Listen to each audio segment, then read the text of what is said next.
Today we are going to start a very important topic, most basic part of chemistry or initial topic of chemistry, that is atomic structure.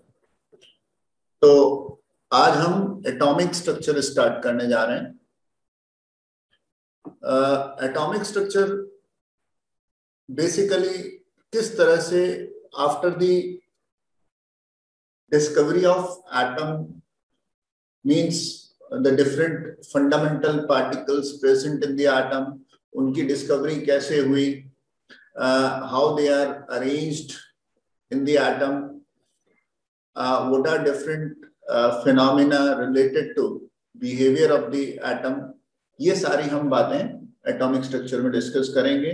इसमें हम different models of atoms like one of the initial model Rutherford model, उसके बाद जो basic ये कह रहे हैं modern concept का बिल्डअप शुरू हुआ जहां से या जिसके ऊपर मॉडर्न एटॉमिक मॉडल बेस्ड है, that is Bohr's atomic model. उसके बारे में हम डिस्कस करेंगे. फिर इलेक्ट्रॉनिक कॉन्फ़िगरेशंस की बात करेंगे. हम इलेक्ट्रॉनिक कॉन्फ़िगरेशन में किस तरह से इलेक्ट्रॉन एक एटम में अरेंज होते हैं, कौन कौन से लॉज हैं उससे रिलेटेड, ये सारा डिस्कशन हम एटॉमिक स्ट्रक्चर में करेंगे. बहुत बेसिक पार्ट आपने एटॉमिक स्ट्रक्चर का 10th लेवल तक पढ़ा हुआ है ना. तो सबसे पहले हम बात करते हैं एक बहुत ही पुराना जो इनिशियल कॉन्सेप्ट था रिगार्डिंग एटम, कि एटम क्या होता है, और वो सबसे पहले हमें बताया था किसने? Dalton's theory of atom.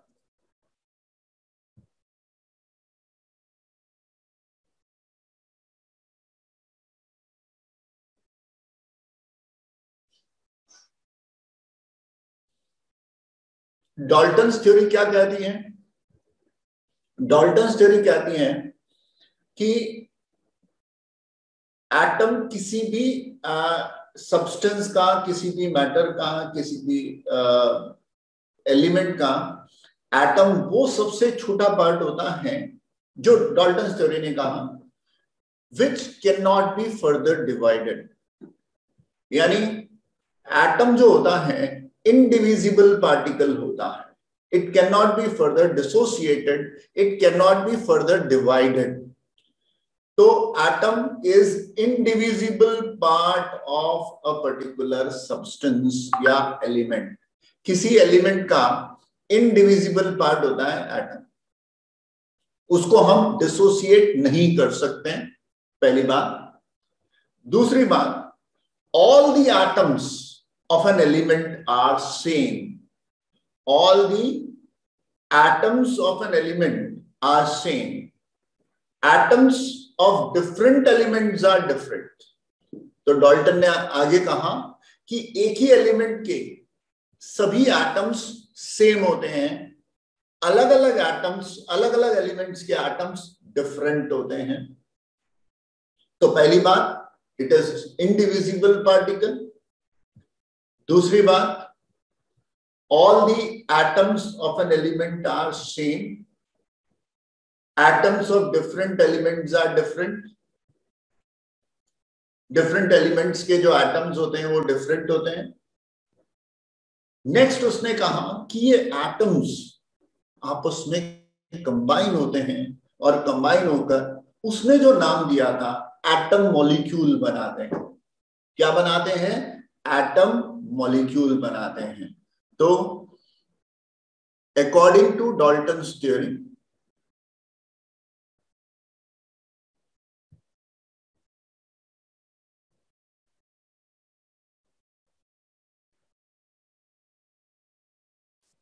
theory of an atom,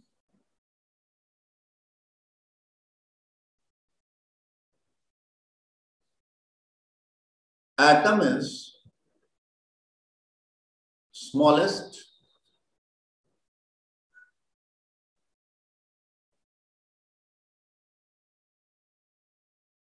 indivisible part of an element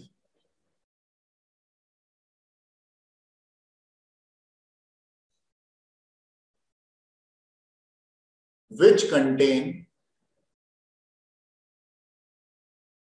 all the properties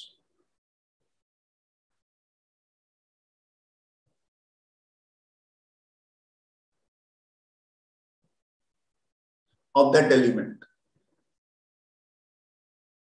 ये वो इंडिविजिबल पार्ट है किसी भी एलिमेंट का जिसमें उस एलिमेंट की सारी प्रॉपर्टीज प्रेजेंट होती है. It contains all the properties of that particular element.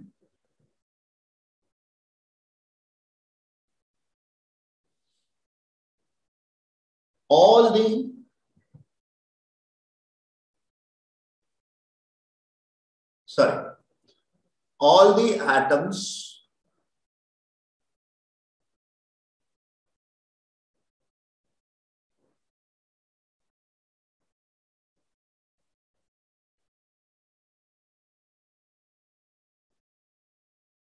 of an element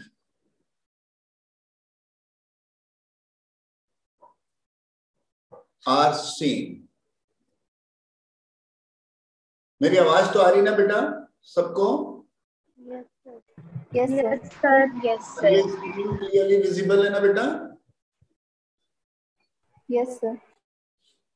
तो all the atoms of an element, किसी एलिमेंट के सभी एटम्स, all these atoms are same.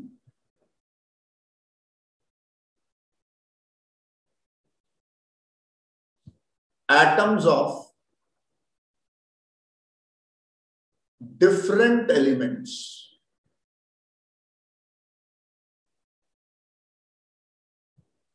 are different. Different elements के जो atoms होते हैं वो different होते हैं. आगे इस थ्योरी में कहा गया कि ये जो atoms होते हैं ये आपस में कंबाइन होते हैं और बनाते हैं मॉलिक्यूल्स. पर मॉलिक्यूल वर्ड की जगह उसने यूज किया word atom molecule. These atoms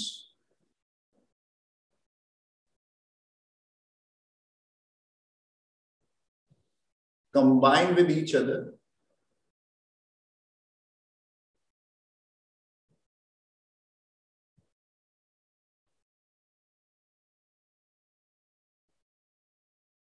and form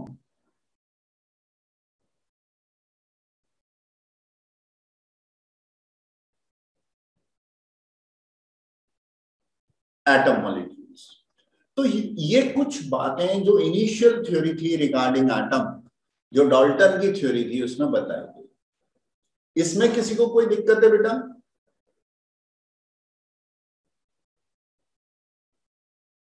कोई doubt? No sir. No sir. अच्छा जी.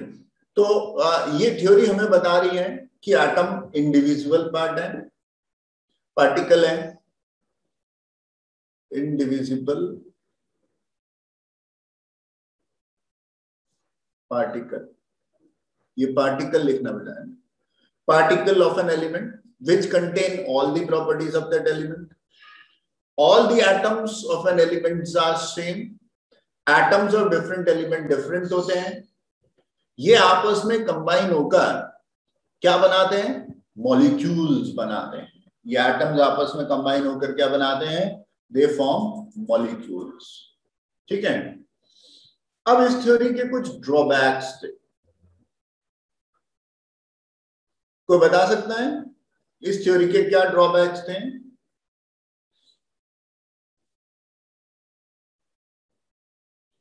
क्या बातें जो सही नहीं थी? आज के कॉन्टेक्स्ट में हम कह सकते हैं कि ये बातें गलत थी.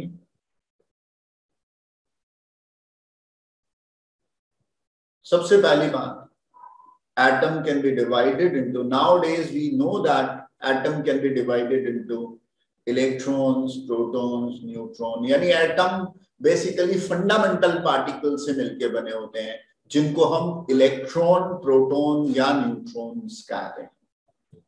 तो सबसे पहला ड्रॉबैक जो इस थ्योरी का था वो क्या था?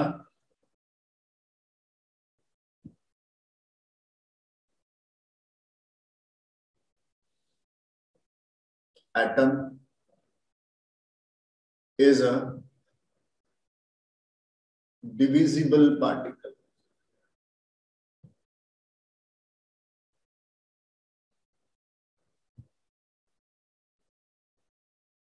It can be divided into electrons, protons or neutrons. हम जानते हैं nowadays we know that atom basically consists of these three fundamental particles. इनको हम fundamental particle कहते हैं, इलेक्ट्रॉन, प्रोटॉन और न्यूट्रॉन्स को। ऐसा क्यों कहते हैं बेटा? कोई बता सकता है? Why do we call them fundamental particles?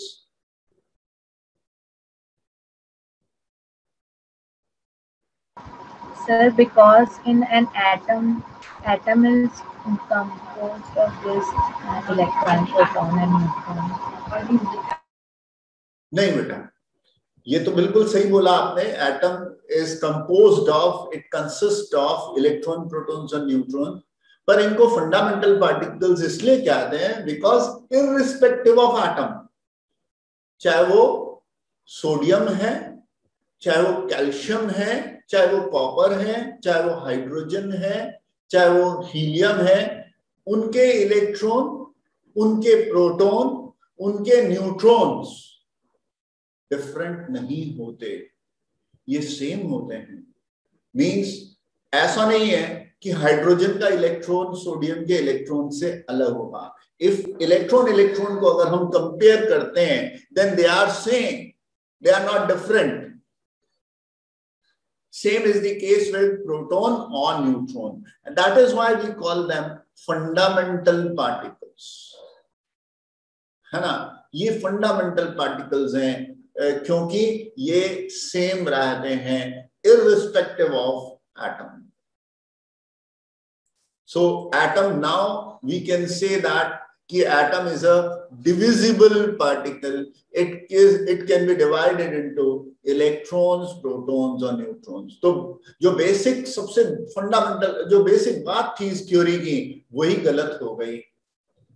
उसने कहा, डाल्टन ने, कि एटम इनडिविजिबल पार्टिकल है, जबकि यहां पर हमने देखा atom can be divided into electrons, protons and neutrons. ठीक है। फिर सेकंड बात, सेकंड क्या कहा? All the atoms of an element are same. किसी एलिमेंट के सभी एटम्स सेम होते हैं। हाँ बेटा, क्या? हाँ जी, आइसोटोप्स भी होते हैं, इसलिए तो ये भी बात गलत हो गई। उन्होंने कहा कि एक एलिमेंट के सभी एटम सेम हैं, बट लेटर ऑन जो आपने कहा बिल्कुल, isotopes are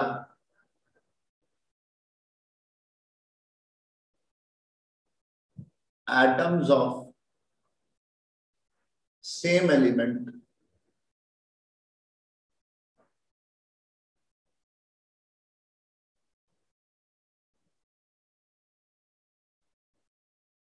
with different mass number. Isotopes में क्या होता है बेटा? नंबर ऑफ प्रोटॉन सेम है, बट न्यूट्रॉन्स के डिफरेंस के कारण the mass number is different, है ना? मास नंबर तो आप जानते ही होंगे। What is mass number? Number of neutrons plus protons, है ना बेटा? यस। और आइसोटोप मतलब सेम नंबर ऑफ प्रोटॉन्स हैं। Like oxygen 8 oxygen 16, 8 oxygen 17, 8 oxygen 18, इनमें तीनों में प्रोटॉन सेम है बेटा, बट न्यूट्रॉन्स आर डिफरेंट। तो तीनों ही ऑक्सीजन के एटम है, प्रोटॉन सेम है, but mass number is different because neutrons are different. इसका मतलब ये हुआ कि isotopes being atoms of same element के atoms हैं, but they are different from each other। और जबकि डाल्टन ने कहा था कि all the atoms of an element are same, तो ये बात भी गलत हो गई उसकी, ये थ्योरी है postulates, ये भी गलत साबित हो गई उसकी। थर्ड, उसने कहा atoms of different elements are different। क्या ये बात सही थी?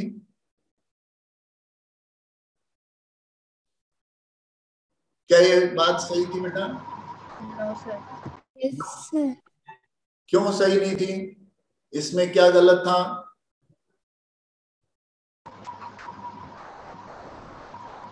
Sir isobars. Very good. Isobars are atoms of different elements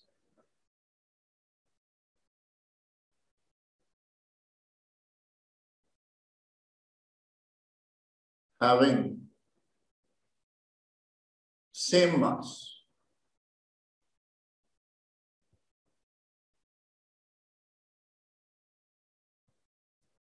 Like sir calcium and argon. very good, argon 40, 20 calcium 40। तो isobars have same mass number।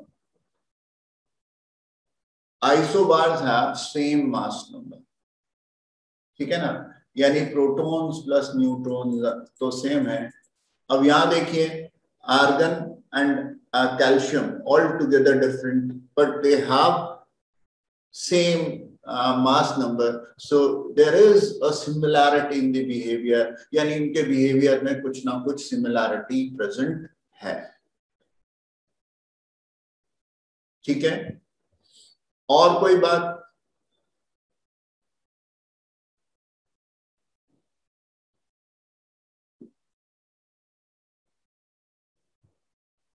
और atoms का free existence possible नहीं होता, ये आपस में कंबाइन होके मॉलिक्यूल्स बनाते हैं। Sir noble gases. हाँ बेटा, अभी बात करते हैं नोबल गैसेस की भी बात करते हैं। बहुत ही अच्छी बात बोली बेटा आपने, free existence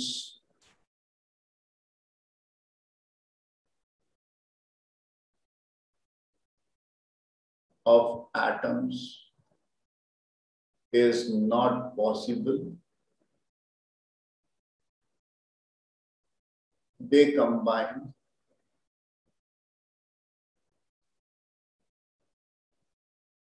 with each other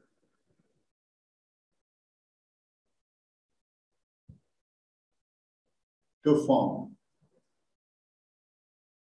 molecules, ठीक है बेटा। हाँ, अब आपने बहुत ही अच्छा प्रश्न किया कि नोबल गैसेस के केस में क्या होगा, क्या नोबल गैसेस भी कंबाइन होती हैं?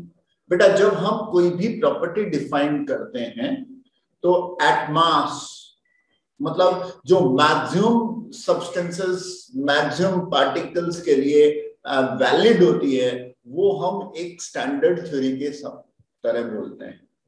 जब हम नोबल गैसेस की बात करेंगे तो नोबल गैसेस तो नाम ही नोबल गैसेस हैं, जिनको पहले इनर्ट गैसेस कहा जाता था, है ना। आजकल भी हम कुछ इनर्ट गैसेस कह सकते हैं, बट पूरी तरह से इनर्ट नहीं है। हम जानते हैं कि ज़ीनॉन के कंपाउंड्स बनते हैं, बट इनर्ट गैसेस या नोबल गैसेस में हम जानते हैं रिएक्टिविटी नहीं है। हीलियम का कोई कंपाउंड नहीं होते, नियॉन का कोई कंपाउंड नहीं है, है ना, आर्गन का कोई कंपाउंड नहीं है, क्रिप्टॉन का डाइफ्लोराइड ही है, जिनॉन के कंपाउंड है सिर्फ, रेडॉन का डाइफ्लोराइड ही है। तो इसका मतलब ये हुआ बेटा कि ये जो हम कह रहे हैं कि ये हम at large this was the behaviour. और दूसरी तरह से इसको साइंटिस्ट ने ऐसे सेटिस्फाई किया, उन्होंने कहा कि noble gases are mono atomic molecule. क्या कहा बेटा उन्होंने? नोबल गैसेस के जो एटम्स हैं ये मोनो एटॉमिक मॉलिक्यूल यानी सिंगल एटम वाला मॉलिक्यूल बोला उसको उन्होंने। ठीक है, तो जिस तरह से क्लोरीन है Cl2 तो डाइएटॉमिक मॉलिक्यूल है, ओजोन O3 ट्राइएटॉमिक मॉलिक्यूल है, यहां पर उन्होंने कहा नियॉन, हीलियम ये मोनो एटॉमिक मॉलिक्यूल्स। तो बात वही आ गई, अगेन उन्होंने इसको मॉलिक्यूल की तरह ट्रीट किया और कहा कि दे आर नॉन रिएक्टिव। क्या मेरी बात समझ में आ रही बेटा? इसमें किसी को कोई दिक्कत है? हाँ भाई, यहां तक किसी को कोई डाउट हो तो प्लीज बोलिए।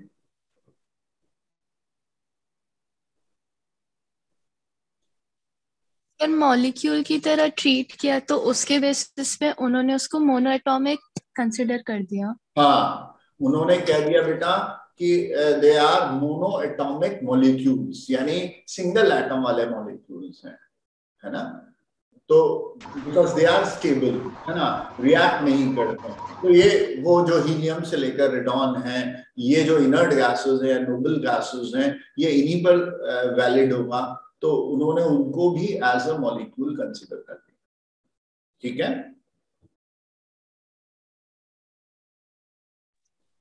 सर पर मॉलिक्यूल तो बहुत सारे या फिर टू एटम्स को कंबाइन करके बनता है, यहाँ तो बिल्कुल सिर्फ सही एक ही एटम। कहा। हाँ, वो तो मैंने पहले ही आपसे कहा कि मॉलिक्यूल्स डायटोमिक भी होते हैं, ट्राइटोमिक भी होते हैं और टेट्राएटॉमिक भी होते हैं, बिल्कुल होते हैं। पर ये एक स्पेशल केस है क्योंकि यहाँ पर ये देखा गया कि ये रिएक्टिव नहीं है, इनमें रिएक्टिविटी नहीं है बेटा।